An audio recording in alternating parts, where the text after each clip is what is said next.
Yan tayong repair mga bro. Carrier na inverter. Ano? Ganyan lang yan sir. Tapos mag-error na yan. Hindi yung lalabas na iwan, tapos ma-off na siya. After mga 5 minutes, mga 10 minutes. Hindi na natin yan Hindi na natin tutuloy. Kasi sabi ni sir, bumigay daw yung breaker niya. Saan yung breaker niya to sir? Doon. Doon pa sa labas. Bumigay yung breaker mga bro. Tapos nag-iwan. Kalasin ko lang. Mga bro, magandang hapon at binaba na namin yung aircon. Ito siya yung ito yung board niya. Inverter.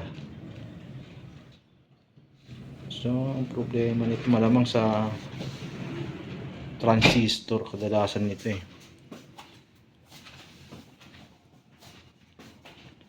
So, tanggalin ko lang muna itong mga socket.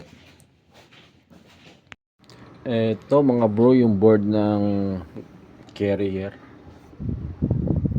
Ito bali hindi ko na napakita yung video mga bro, yung ito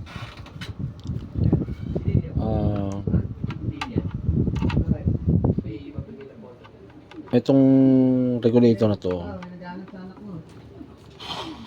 Itong regulator nasira ako 5 volts to eh. Yung input niya 12, tapos yung out niya 5 volts.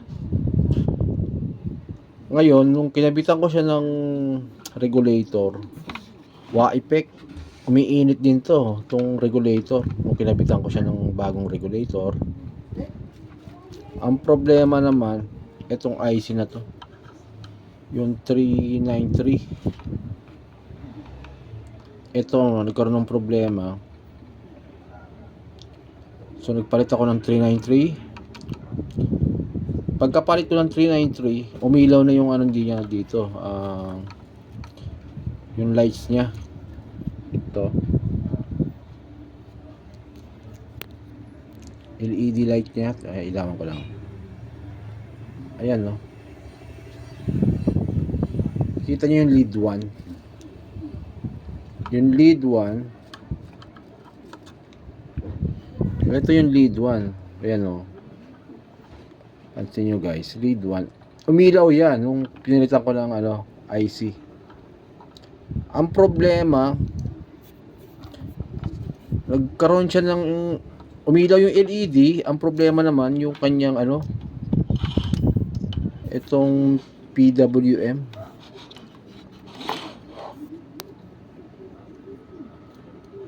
Itong PWM ang nagkaroon ng problema. Ito naman,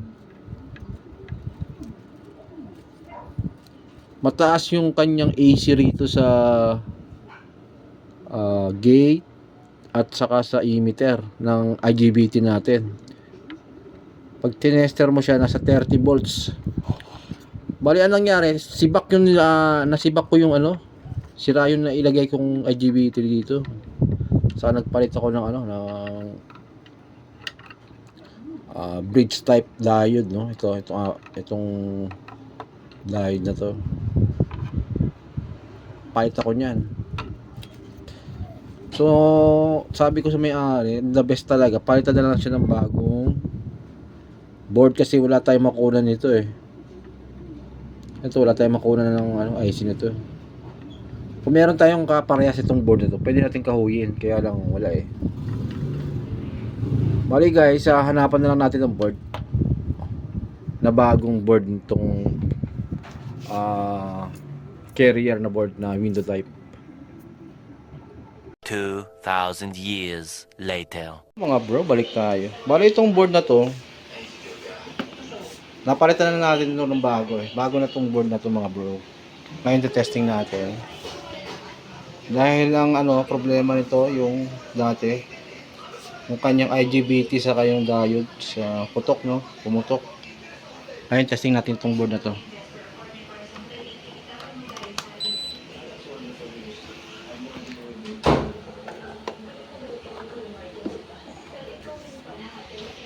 Natin kung mag-on.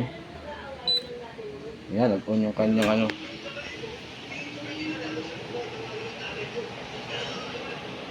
Yun. Patay sindi pala yung kanyang ilaw. Eh, no?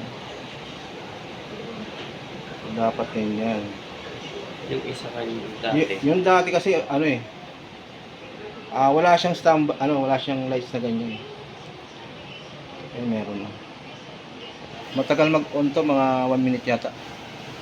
Yung compressor. Ito, hindi pa nag-on.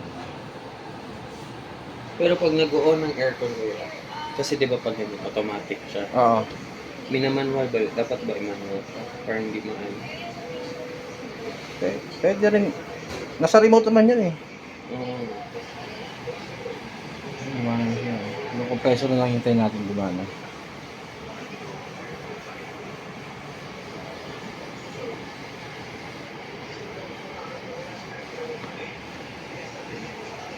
Tinesting ko to kanina doon, mga 2 minutes yata. Yung under ng compressor. So, bali, initial, magpa-fan lang talaga siya. Oh, may delay yung niya ito. Hindi agad-agad magbubukas. So yung dating error nito, E1 error. Tingnan natin kung under na yung compressor. Blinking pala siya. Ayun.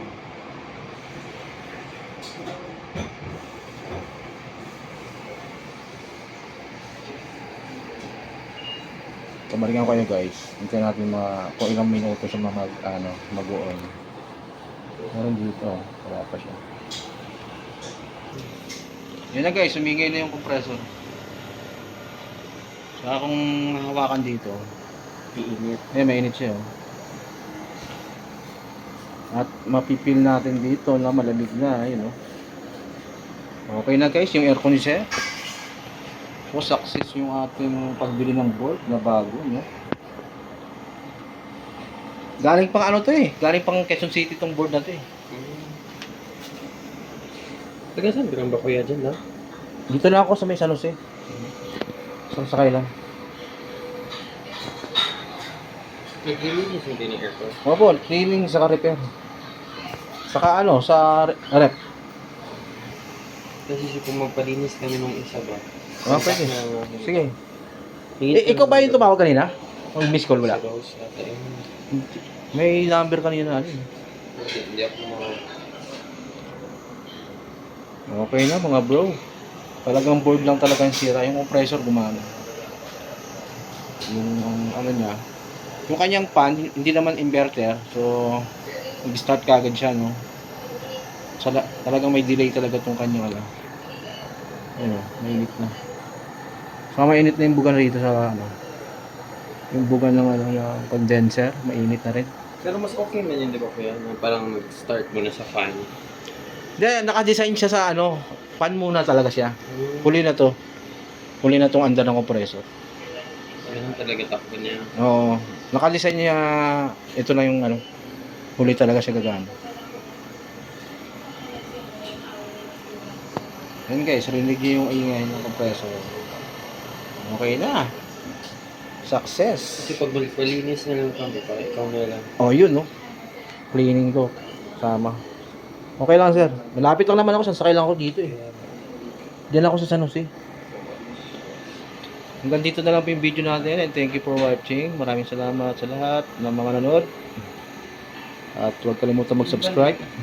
Gumagana na. Gumagana.